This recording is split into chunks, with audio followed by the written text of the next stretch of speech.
Hello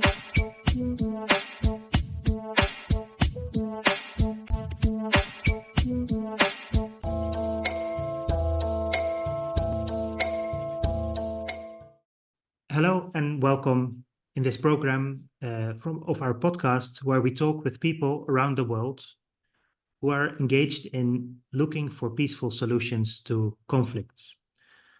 Our world today is unfortunately full of conflicts, and we have to see tragically all the images of war and destruction on our news and on our social media every day. But luckily, there are also many people around the world who have sensible things to say about this and who can help us trying to understand what's going on. And I'm very happy that I'm joined today by Lawrence Wilkerson, who used to be or is a retired colonel of the U.S. Army and was for a long time working on the highest echelons of the U.S. military, and also politics.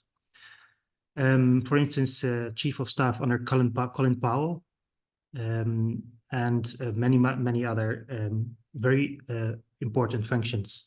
So, Mr. Wilkerson, thank you very much for being present. The first question I would like to ask you, you have been very vocal after your military service about US politics, and this has mostly been very critical. What made you start speaking out about US foreign policy in the first place? It took me a great deal of time. I'm a slow learner. It took me a great deal of time to realize at these echelons of power at which I was working what was happening to my country. I'd been privy to much of it on the outside, as it were, because as a lieutenant colonel and a colonel in the Army, you brush up against it a lot, but unless you're very, very acute at absorbing these sorts of things, you just let it wash over your back and you go about doing your duty. But when I became assistant to Colin Powell, when he was chairman of the Joint Chiefs of Staff, arguably the most powerful military man in the world, and then later Chief of Staff, as you said, when he was Secretary of State, I was really exposed to it, to the heart of the beast, if you will. And I didn't like the way that heart beat. After I left the State Department, I made it this was early 2005, I made it a mission, if you will, of mine to find out how we got to the point where we had never been in our national or pre-national history, where a president of the United States actually authorized torture of other human beings. That issue really troubled me. And I knew we'd tortured in the Philippines. I knew we'd tortured in Vietnam. I knew we'd tortured elsewhere, probably massively during the Indian Wars, so-called Indian Wars. But I didn't ever find in our history, and I don't think anyone else would either, that we had sanctioned torture at the highest level of the government, a presidential edict. And that's what we've done. I discovered that. And how did you discover it? So previously you thought maybe these things are happening, because of the circumstances and lower level decisions, etc. But you discovered that it was on a very high level, actually. Yes. I even, much to my chagrin, discovered that perhaps with regard to what was called by the CIA, our Central Intelligence Agency, the high-value detainee program, my boss, Colin Powell, might have even been privy to it, which really disturbed me because he had vouchsafed to me a number of times after it was revealed, the photographs came out of Abu Ghraib actually in May of 2004, that he had no knowledge of it whatsoever. In fact, he made me his confidant and his right-hand man in discovering what had happened. So that's one reason why I discovered what had happened. I was charged by the Secretary of State in these words, quote, "LW, I want you to give me the TikTok. I want to know how we got here. I want the chronology. I want to know who said what to whom. Donald Rumsfeld, the Secretary of Defense, has set up Admiral Church in the Pentagon to do the same thing for him. We're looking for how we got to this spot. And so for the next 5-6 months, that was a large part of my portfolio, to examine how we got there. I got to look at all the classified documents. Frankly, the declassified and unclassified documents that came from open sources like the New Yorker, Jane Mayer at the New Yorker, for example, the New York Times investigative reporters, others helped me as much as, if not more than, the classified material. But by the time I left the State Department and joined a couple of organizations, one of them the Constitution Project here in Washington, that were doing the same thing I had done, and had interviewed hundreds of people all across the globe, I got a very, very vivid insight into, and then a TikTok really of what happened with regard to torture and how the president had authorized it. But are you saying that Colin Powell, when he asked you that, actually knew already before that or not? I think what happened, and he's passed away now, of course, and I'll never get this absolutely accurately, but I think what happened was he knew because of Condi Rice, the national security advisor who was talking to him regularly.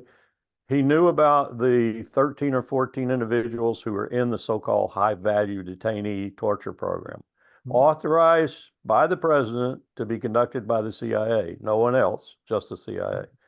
He did not know that Donald Rumsfeld had taken great umbrage at that and was not very trusting of the CIA with regard to their ability to extract good, actionable intelligence, torture or otherwise. And so he started his own program. And that's what got to Iraq, to Afghanistan, to Africa. It got everywhere that the U.S. military was this military torture program. I don't think he was aware of that. He was so angry that day he revealed to me that these photographs were coming out, photographs of Abu Ghraib in Iraq, that I think that was genuine anger. They had contaminated his armed forces, and he was not happy about that. So I think he knew about the very small, high-value detainee program, which included people like Khalid Sheikh Mohammed, for example. Yes. But he didn't know about Rumsfeld having contaminated the military with largely the same thing. So this, you only mentioned like one part of it, like the torture program, but of course you've been explaining a lot about the whole setup of the Iraq War and the whole pretext that was created in order to be able to attack Iraq, etc. So there's a lot that you can say is very worrisome.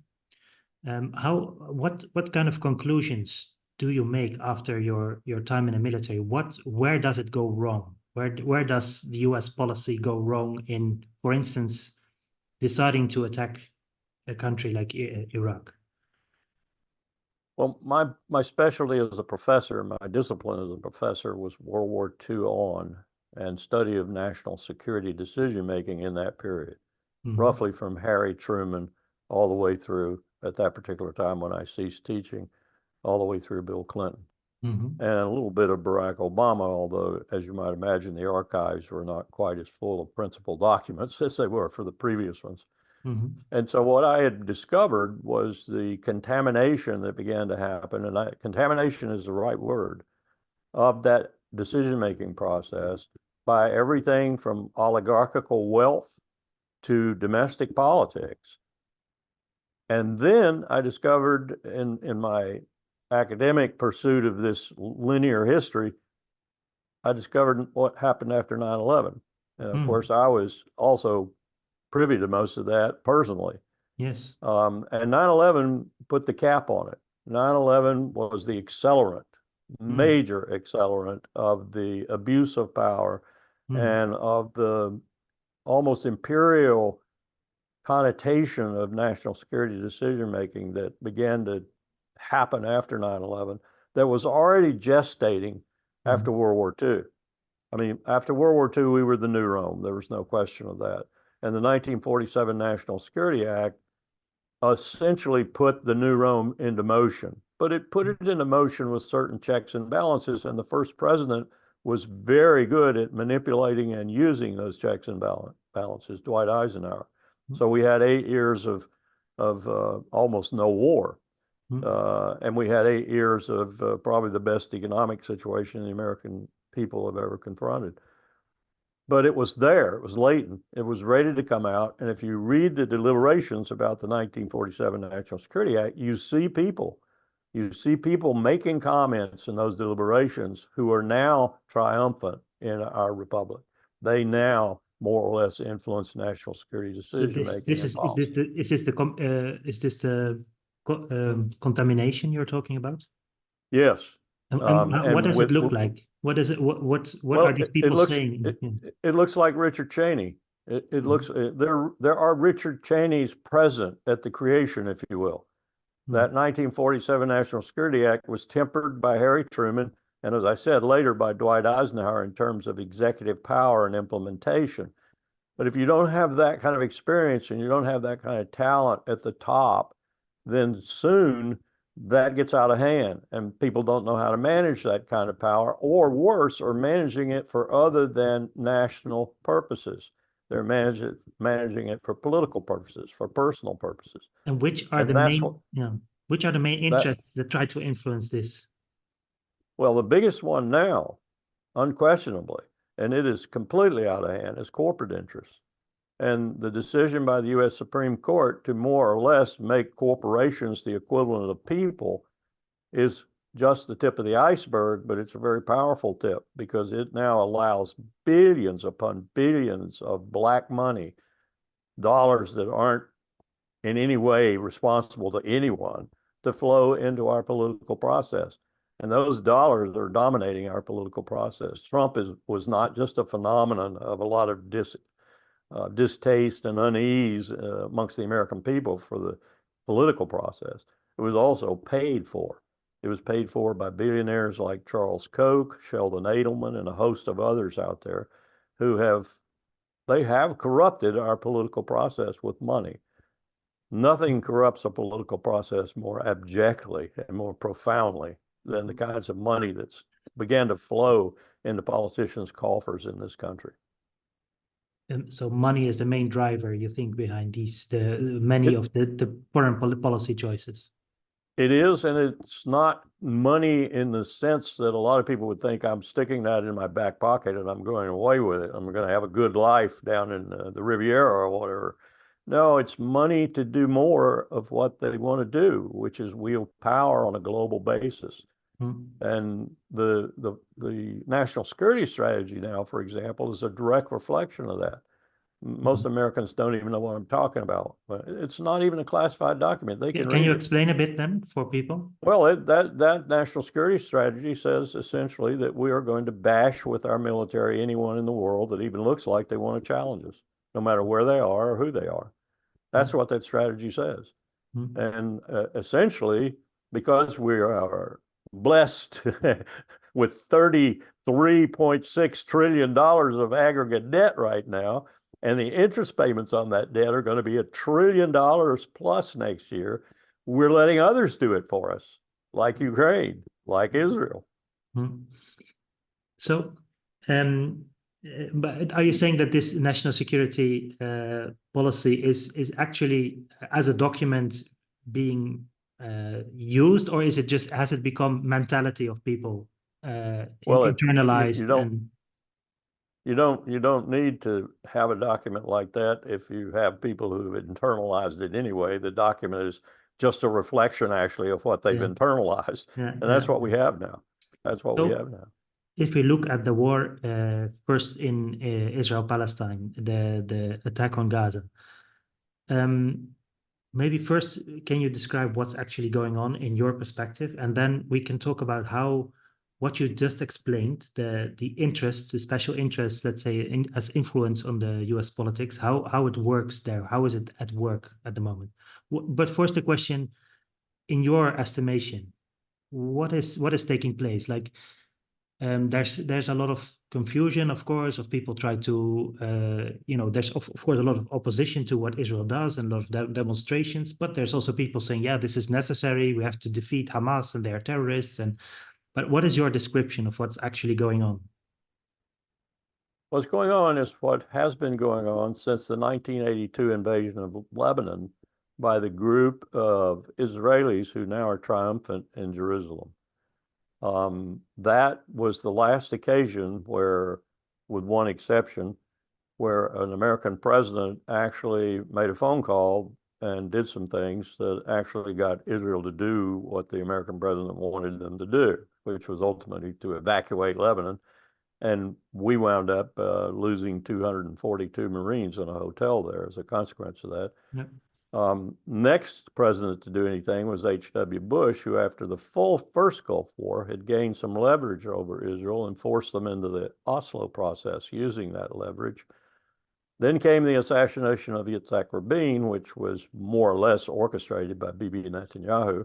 All you have to do is watch the film made by two Israeli filmmakers who used about a third of the film as actual video, including video of the assassination, to know that Bibi Netanyahu had much to do with stirring up the crowds that produced the assassin and knew damn well what he was doing while he was doing it. All of this to say that in 2004, when Ariel Sharon, well, Bibi was financial minister, Ariel Sharon came to Washington and met with George Bush in the Oval Office, and George Bush essentially said to him, the 40 years of the peace plan, the two-state solution, the roadmap, and everything else is all bull. It's all garbage. Hadn't accomplished a thing. So over to you. And the look on Sharon's face was, priceless. Mr. President, I mean, it's over to you. Whatever you do, we'll back you. And we have been doing that ever since, whether it's Barack Obama or whomever. We have been backing Israel ever since in whatever it wants to do. Well, then the question becomes, what do they want to do? They want to do the same thing that little insight in 1982 provided, which is eradicate the Palestinians. Bibi Netanyahu has been slowly doing that ever since he's been prime minister in the West Bank, in the Golan Heights, in East Jerusalem now increasingly, and now in Gaza. His plan was to do it slowly over time, turn it over to another prime minister who might be from Likud, who would be from Likud. They'd make sure of that, because these are all Likudniks. Peace party's dead in Israel. And eventually wake up one morning with the United States having acquiesced in the complete expulsion of the Palestinians from any land that Israel had any interest in, from the river to the sea. What the Hamas attacks of 7 October did was accelerate that plan. Now, as it happened, there was no strategy for taking advantage of that attack. But they developed, if nothing else, they're fast strategists. They developed a strategy quickly. And that strategy was, let's put what we were doing on speed. Let's put it on cocaine. Let's back that up with a little heroin. Let's really go. This is an opportunity of a lifetime. Let's eradicate all the Palestinians. So we continue the pogroms that they were already conducting in the West Bank with Ben Gvir's settlers. They are now arming the settlers with state-of-the-art Israeli military weapons. They were using pitchforks and shotguns and things like that. Let's move it into East Jerusalem and put it on high speed. Let's do it in the Golan. Let's do it everywhere. Let's push what we can't kill into Jordan from the West Bank. And let's push what we can't kill in Gaza into the Sinai or even into Egypt until they protest so strongly that they might violate the treaty, and then we'll back off a little bit and we'll just keep them in the desert. And besides, we're going to kill as many of them as we can. That's his strategy now. I call it the strategy of eradication. And that's what he's doing. And we're acquiescing in it. The United States is acquiescing in it.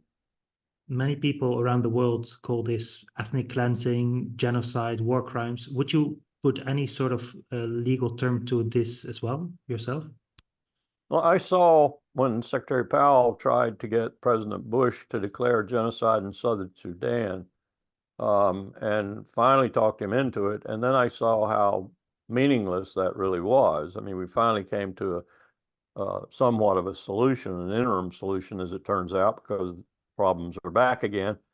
And so calling something genocide under the convention, it might make you feel good, but unless the world is willing to do something with regard to the penalties that exist for genocide, it's meaningless.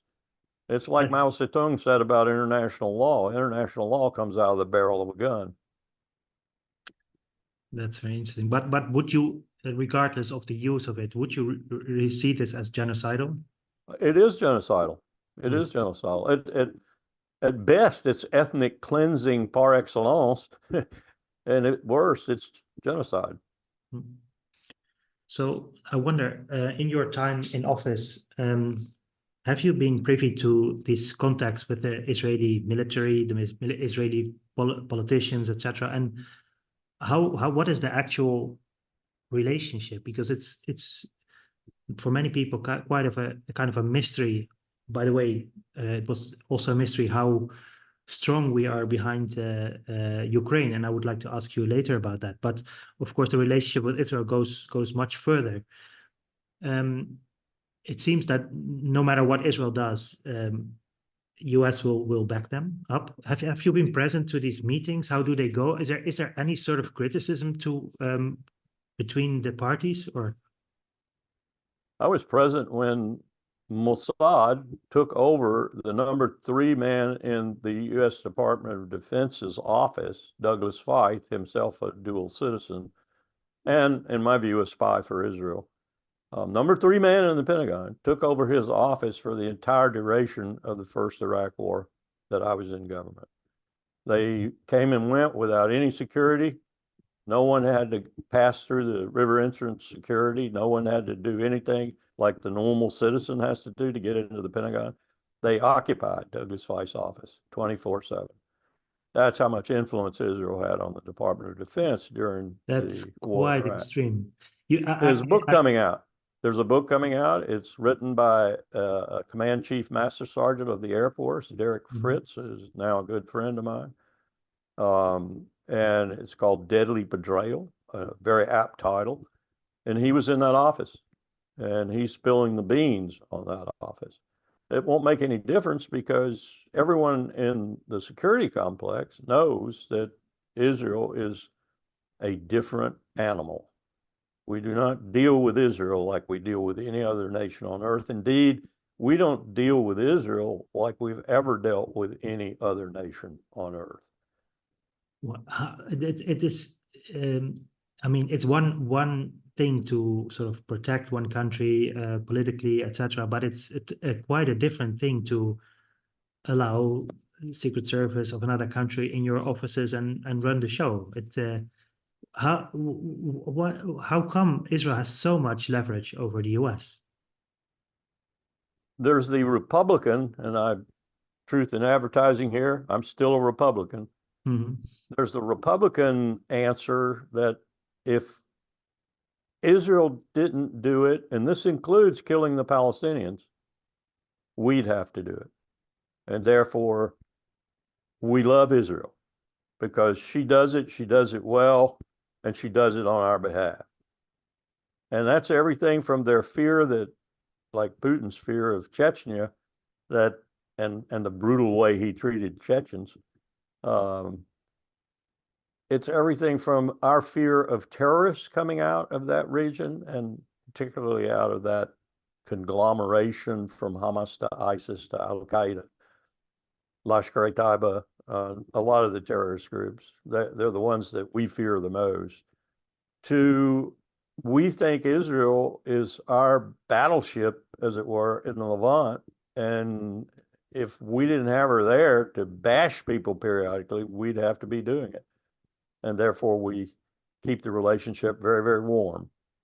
It's that plus guilt from the Holocaust, a lot of very influential American Jews who have lots of money and funnel it into Israel. And of late, another phenomena is the phenomena most exemplified by John Hagee, who's head of Christians United for Israel. many of the settlers owe their existence and their ability to continue to exist to John Hagee and his Christians United for Israel, because they send millions of dollars to the West Bank and elsewhere to finance these settlements and the settlers that constitute them. Mm-hmm. This is an interesting relationship, very interesting, because Hagee, in his more open moments, will tell you that at the rapture, when Christ descends to the earth, all the unbelievers will be killed. And when you ask him, does that include the Jews? He usually makes some really clever remark like, oh, they'll convert at the last minute. But of course, Netanyahu and Ben-Gvir and those boys, they know that Hagee is nuts.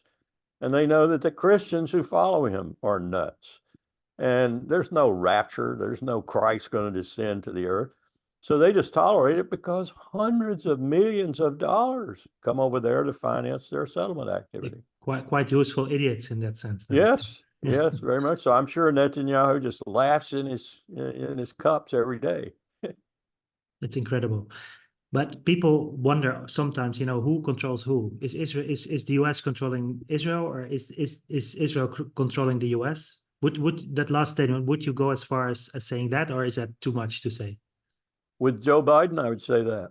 With Joe Biden, I would say that. And I don't know if I'm really telling you Joe Biden as much as I'm telling you that he's so old, he's lost it. And Anthony Blinken and Jake Sullivan and others are the people we're talking about, particularly Blinken. Yeah. It's just very it's quite shocking what you say, actually, and it's to me it remains quite absurd that we give another country so much leverage over our own policies. What I'm worried about also is that as I'm talking from a European perspective, the Netherlands. We seem to also all go along. All of Europe, all of NATO countries, and outside of NATO, the Western countries, we all join this same bandwagon. And I've also asked it to other people, like, in your experience, is there any way of, there's a lot of social protest. Of course, there's also in the Netherlands, there are Zionist people and who love to join Israel and whatever it does, but there's a lot of opposition. But it's quite hard to imagine how this kind of opposition would ever sort of break through, considering the fact that we are used to following the US when it comes to foreign policy. And I was just wondering, what would happen if a country like the Netherlands, in theory, because it's quite far in reality, but in theory would decide not to follow this suit anymore? Like, would there be repercussions for the Netherlands? I think what you're talking about is something that I've been talking about briefly with some of my scholarly friends, and also with people like John Mearsheimer and others.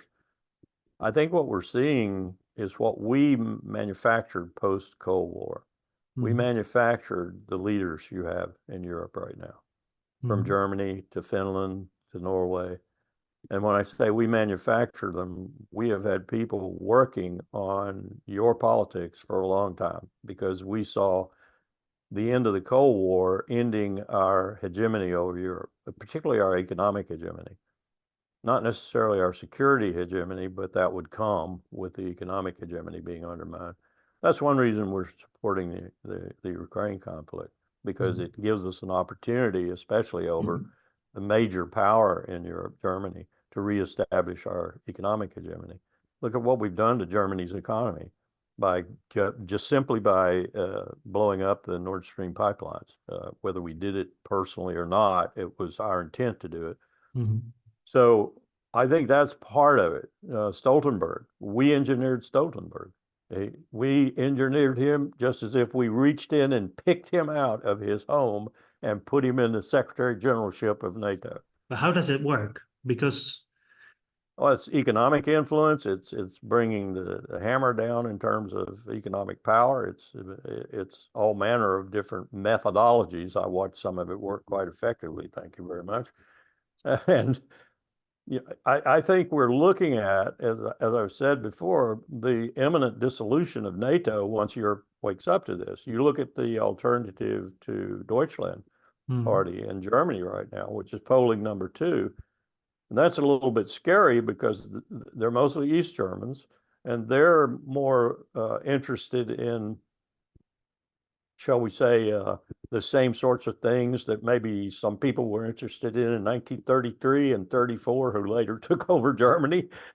That's a little bit scary, but they are a reflection, I think, of this angst and this anger with what the current party in Germany that's in power has manifested, especially with regard to the destruction of the economy and what the lack of cheap energy has done to the economy. So I think we're looking at maybe another 5-6 years for NATO and the transatlantic relationship, maybe even not that, and then the dissolution of it, because people are going to understand what you were just saying, but it's not going to be inchoate, and it's not going to be a few peaceniks, as it were. It's going to be the bulk of the populations that understand that. Colin Powell said to me in 1989 when I first joined him, he said, "Larry, in just a few, maybe a decade or two, the Kohls, the Mitterrands, the Majors, the Thatchers, the people who have their feet in World War II, even though those feet might have been 12 years old or whatever, they're going to be gone. And when they're gone, Europe's going to wake up. 740 million people with a GDP the equivalent of ours now, $22-23 trillion. They're going to wake up, and they're going to realize that being in tow of the United States, while it might look good for security purposes, it's not. And so we're going to have a whole different world.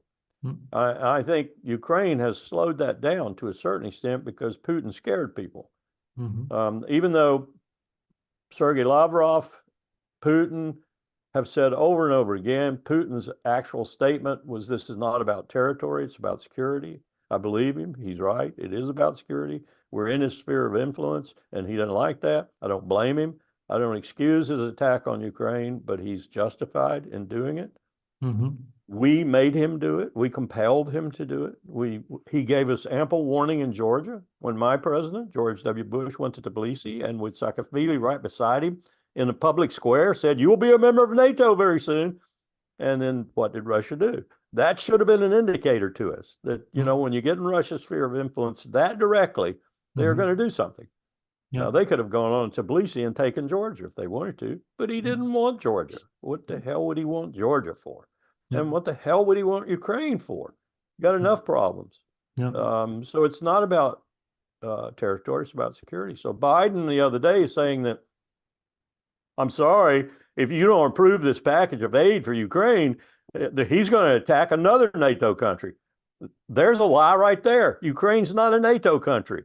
He's going to attack. That's what the president said. He's going to attack another NATO country. You know, crazy, just insane. And then Lloyd Austin going over to the Congress and saying, you know, we're going to have to put U.S. soldiers on the ground in Ukraine if you don't approve this aid package. I've got news for Lloyd Austin. He needs to check his army. His army is so small right now, and we can't even recruit for that army. We were short last year. We were short this year. I keep telling people it's smaller than the army of Bangladesh. And they point out to me and say, well, Bangladesh only has 160,000. No, you haven't paid any attention to Bangladesh. It's by India. You know that big country it's by? Bangladesh has 2 million militia who have weapons and can show up. And you know, that's a formidable array of people because they are good soldiers. They are going to show up if the Indians do anything that's inimical to their interests. So I don't know what's gotten into our leaders. Our leaders are not only acting like the world's greatest imperialists, but they're doing it at a time when they have no money and no forces of consequence behind them, other than the Air Force and the Navy, which would, in a war with China, for example, very quickly be attrited. Yeah, so like if I look to the Netherlands and I hear what you say, like there will come a moment when people in Europe start to realize that our trust on the US, also in terms of security, etc., in terms of economic safety, etc., is misplaced. But at the moment, I'm quite scared of the prospect that, of course, there will be unrest because things are not fine economically, etc. But my doubt is very much if that unrest will be focused towards like a correct analysis of how things are. And because, of course, politicians and media are always capable of manipulating unrest towards other sort of causes of their problems. Nowadays, it's like Muslims, like in the Netherlands, a big party won. Also, like it looks like Alternative for Deutschland, but they're not so much anti-American, but they put all the blame on on Hamas in this case. Well, they used all that imagery of terrorism, etc., to say all Muslims are bad. So I'm more afraid of that than, yeah. I think a part of the population has already woken up to the fact that the US is maybe not our best protector, etc. But I think the most of the anger will be channeled towards like more violent ideologies, etc. That's what I'm afraid of. That's But what I'm afraid of too, because it looks like that is a tendency all across the globe. yeah, The dissatisfaction does not lead to more democracy in a phrase. It leads to more authoritarianism. exactly. So, but if we talk about the military might of the US that you have just criticized, um, can it handle conflict? Like maybe first the conflict in the Middle East. Do you expect the conflict to widen, or do you expect do you like what are the repercussions for this? Because I'm wondering, can they just can Netanyahu just fulfill his plan of eradicating Palestinians from Israeli territory without any repercussions? I mean, there's these big ships of the US around. They're scaring. They have their Samson option, huh? As you know, the threat of nuclear attack on one of their neighbors. Like, will Israel be able to complete Bibi's dream of killing as many Palestinians as possible without repercussions, or will there be both for the US and for Israel repercussions in the long run or short run? Well, I think that even more so than Ukraine, which is boiled down now to just a horrible stalemate, which if Putin decides to take advantage of, could go the way some of the more ardent people are saying it might go. In other words, Putin could change his mind about not wanting any of Ukraine. That's the dynamics of war sometimes do that. I think the situation in Gaza is ripe for what you just hinted at, suggested, that it could widen dramatically and it could wind up being a much worse conflict than we contemplate right now, even though in its little kernel of Netanyahu's brutalization of the Palestinians, it's quite disgusting. And I say that because you have an array of characters now that we haven't really heard from before, not the least of whom is the previous southern anchor of NATO, Turkey, the largest land army in NATO, the most powerful land army in NATO, much more powerful than the United States. Were that land army to, shall we say, get angry enough to march down through Lebanon and Syria, and I doubt even Bashar al-Assad would put up much opposition, especially if it were marching on Jerusalem, as it were, you would have a whole new dynamic. And what would happen then? But if they haven't done it by now, I mean, the atrocities have been already so huge. Yep. So But if they haven't happened, yeah. But the reason they would do it would not be because of the atrocities. There are a number of things that are driving Erdogan. One is that, and he's shown this for a long time, he's in competition with Mohammed bin Salman in Riyadh to be the leader of the Muslim world. They've been vying back and forth. He was vying with the Ayatollahs in Iran, and they've pretty much lost now. They have been delegitimized by their own women, if you will. The government in Tehran is just waiting to be overthrown. The question in my mind is, it's probably going to be the IRGC that overthrows them, and then a military dictatorship, and their national security interests won't change. So what's that going to mean? But the women delegitimize that government, and that government knows it, and it's desperate right now. It's making deals with Riyadh even because it's desperate. But back to Erdogan, he wants that leadership. listen to his addresses to his own parliament almost every day now. He is setting things up to make sure that he has the claim on that leadership role of the Muslim world that no one can contest in the future anytime soon. And he's using this situation in Gaza to do that. If he's the only one, if he feels like at a ripe moment in here that he needs to do something concrete, not just spout words, then it could change the whole dynamic. And my question to a member of the administration recently was, what will you do if he not only, if he not only backs away from NATO, which I think he's done now. I think he said to the EU, he said, a pox on your house for eternity. I do not want to be a member. And he's probably saying the same thing to NATO. What does that mean? Is he going to be a neutral? Is he going to align with the new axis in the world that's developing rapidly between Beijing and Moscow? Is he going to be a brick? What's he going to do? Well, one thing I know he's going to do is try to maintain that leadership of the Muslim world, and that's going to require some concrete action probably before long, especially if the rest of them just sit around like El Sisi and MBS and others and just pontificate about the situation. And I don't know how much worse it's going to get. One of my friends said last night to me when I said that at dinner, can it get any worse? I said, oh, yes, it can. Why do you think they did that airdrop outside Khan Yunis? Well, there's one of two reasons that it could be. One, their landlines of resupply from the tanks on the border into Khan Yunis are so perilously dangerous that they had to drop the supplies in. Or it's only 7 tons, as I understand it, which is not a lot, but for the IDF, that's a bit. Or they are trying to speed up the killing, and they're not doing it fast enough with land supply routes, so they use an air supply route to make it that much faster. And either way, that's not a good sign, because it means that he is deadly serious about the 1.82 million that are left, and now mostly packed in southern Gaza, although many of them are now going back north to get away from the carnage in the south. And there's nothing in the north for them. There are no hospitals, there are no refugee camps, no water, no food.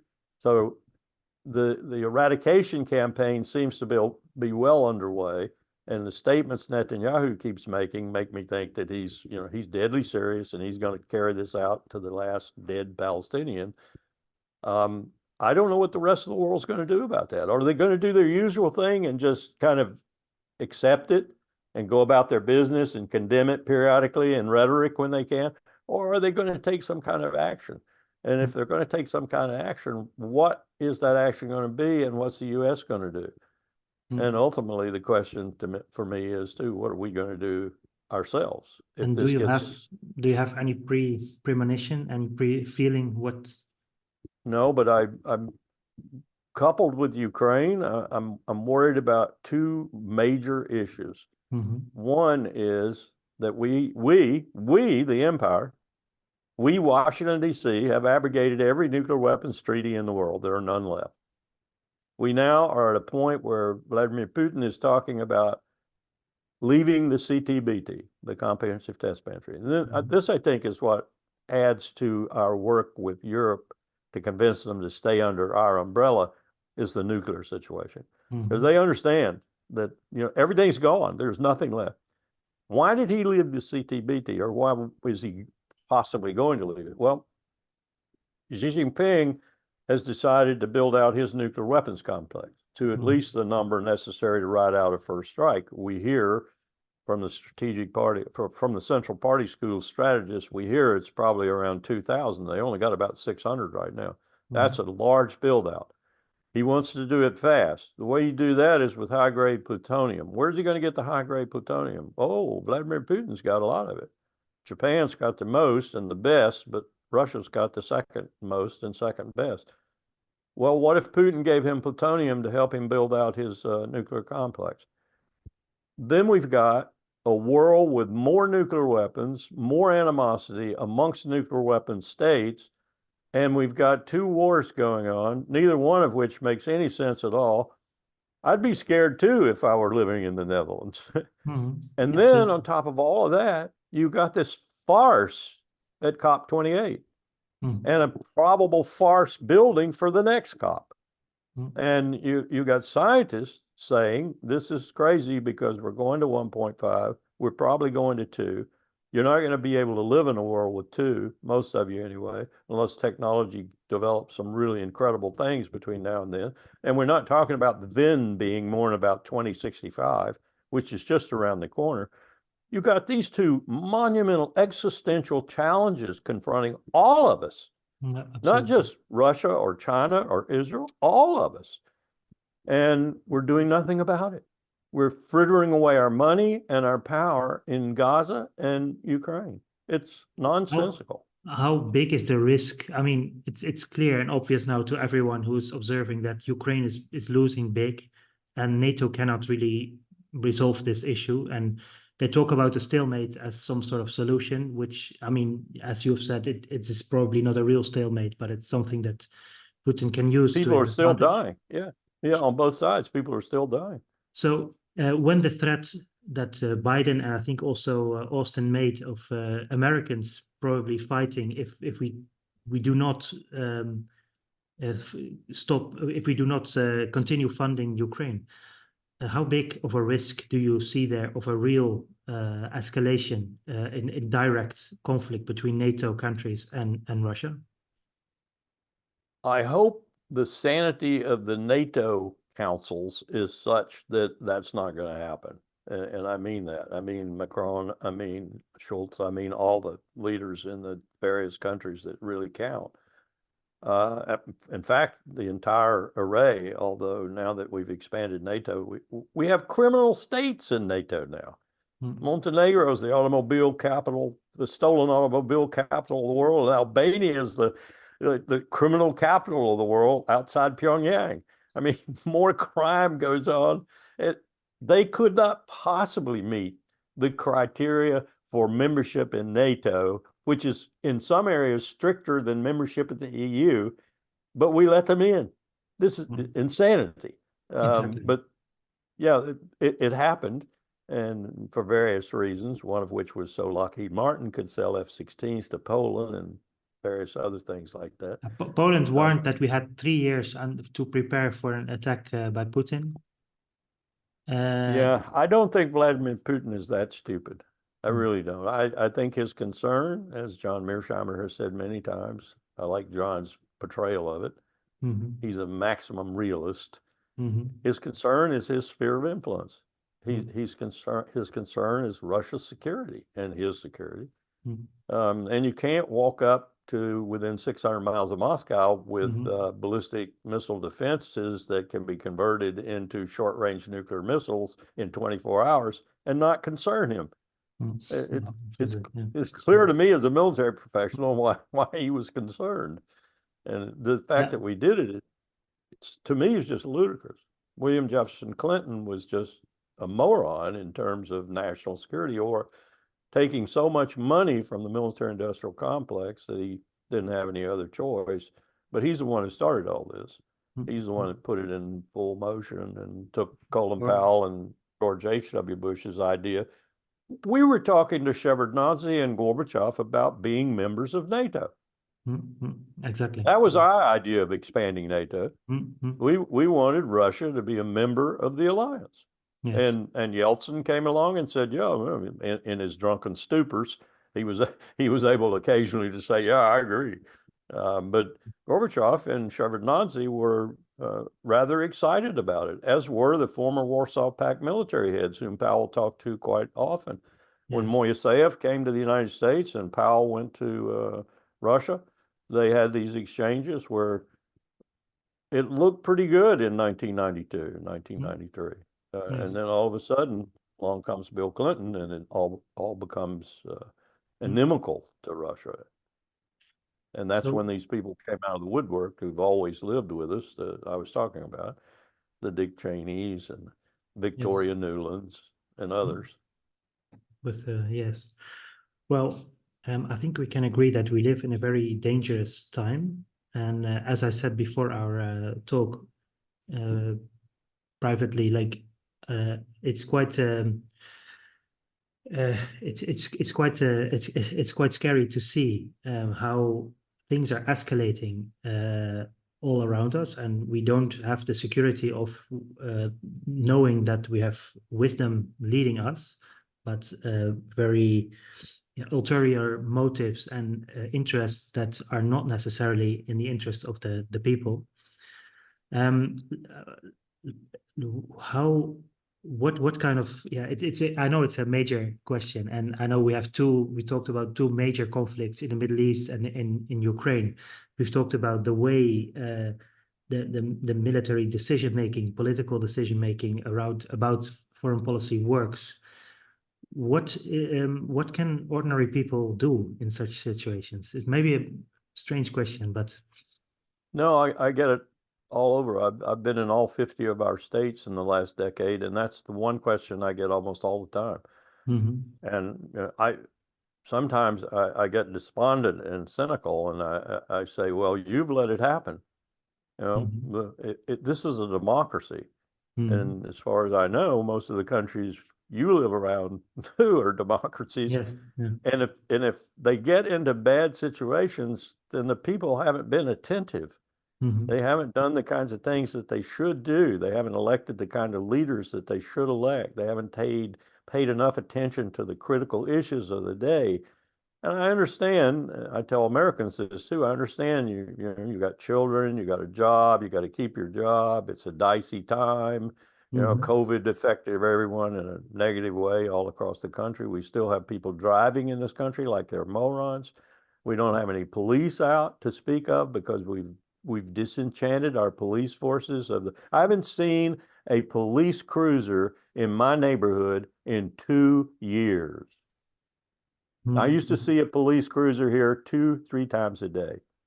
That's what we've done to our police forces, and we're paying for it. We're paying for it. You're going to see some horrible statistics coming out about Do you think people understand enough about the world in order to know what they should change? It's quite complex. No, that's another thing we've done in this country, and I suspect others have similar problems, though I don't think Europe, from my studies, has as deep a problem as we do.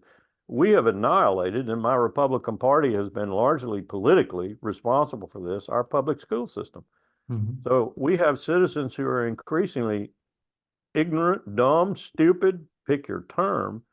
And people ask me to explain the 70 million that voted for Donald Trump. I say, go back to General Grant's speech to the Society of Tennessee, the Society of the Army of Tennessee in September, as I recall, 1875, when he said, the free school, and he meant by that the public school, the free school is what will keep this nation sound. And we've destroyed it in this country. We've destroyed it. Only the rich get a good education in this country now. And of course, what I would call the education of adults, which is the media, no? I mean, yes, it's similar process has taken place, like the dumbing down of the masses through, Our media is a joke today. It's a joke. The alternative media, like what's on the net and so forth, that which is positive of it is the new wave, if you will, that my students, that's all they watch. They don't read the New York Times.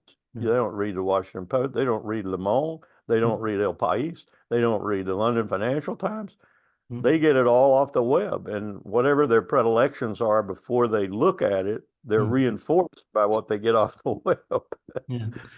So basically, you point back at ourselves. We should have seen things coming that are coming our way, but now some things are really also entrenched, I would say, in the system and how things work. Is there any other, apart from informing ourselves and maybe politically organizing ourselves, is there a way to turn back from the current escalatory measures that are and things that are going on in Ukraine and Gaza, etc.? Is there anything we can do to sort of stop the train towards more escalation and destruction. Well, I remember a story that was told to me in the, I think I was in the State Department's Madison room at the time, the U.S. State Department's Madison room, and Dominique de Villepin was there, the French foreign minister at the time, and he was telling a story about how he didn't name anybody, but a particular French president was having a conversation one day with a group of advisors, and all of a sudden there was a sound outside on the street or the Concord or whatever it was, and he said he interrupted his conversation and walked over to the window, and he pulled the curtain back and he looked down at the street, and then he came back to the conversation, and someone in the group that he was having a conversation with asked him what's happening. He said, well, I had to go over there and see what it was because I have to find out where the people are going so I can follow them. Well, that needs to happen. You need some leaders going to the window to see where the people are going, and the people need to be going to the right place. It's I'm not saying that all politicians are that way, but they are. That's the beauty of democracy in some respects. They're compelled to do what it is the majority, or at least a sizable, powerful minority of their people want them to do. And we don't have a lot of that going on. And I watch some of it that does go on, the peace demonstrations and such. The most powerful demonstration I saw against war in my life was in London. I happened to be in London when that huge anti-Iraq war demonstration took place. I was told by the bobbies that they thought there were 1 million, 2 million people out on the streets. That needs to happen. That needs to happen more. The people need to say, we're fed up, we're tired, we're sick of your leadership, we're sick of the Gaza war, we're sick of the war in Ukraine. Turn this off. I'm not saying it'll be successful, but it'll sure give a lot of people a lot more comfort when they go to bed at night that at least their democracy is functioning. Exactly. Yeah, because it's very frightening to have leaders that comply with countries that want to commit genocide, etc. It really worries me that we are so silent, also at the Netherlands.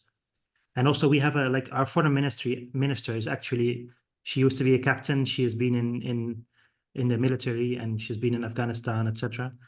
It's sort of sad to see, like, she should know what war means. She should know what death and destruction mean, and she is silent. We try to make things good by providing humanitarian aid, and then be hush hush about the bombs that fall on Gaza. So yes, I will take it to heart, and I hope people will wake up more and more to what's going on. I was in Sicily a few years ago with, I don't know if you ever knew Sir Nigel Rodley. He was international criminal justice genius. He'd been several I think he was head of the tribunal for Sierra Leone. Brit, just incredible man. He's dead now. But we were sort of drinking good Sicilian wine in a restaurant about 10 p.m. one night. We'd had a whole long session that day on international criminal justice. And someone asked, Sharif Bassioni, an Egyptian of equal merit and weight, asked Sir Nigel if he thought it were worth it, what he was doing. And Sir Nigel just sort of smiled back at him and he said, it's the nuisance value. We bother the bastards. Yes. We need to bother the bastards a little more strongly. I think so too. Yeah. So thank you very much, Lawrence Wilkerson. It's very inspiring to see people who have seen power, have been very close to, I think, the beast, as you called it, the ultimate power of the military, that especially American military, which has been all over the world active, and to see that people like you can can express what's wrong with it, and what we can do in order to try to improve in a democratic way the way we deal with the world, and in a more peaceful way. So thank you very much, Mr. Wilkerson, and I hope to be able to talk to you another time. Thank you for having me. See you next time. Take care.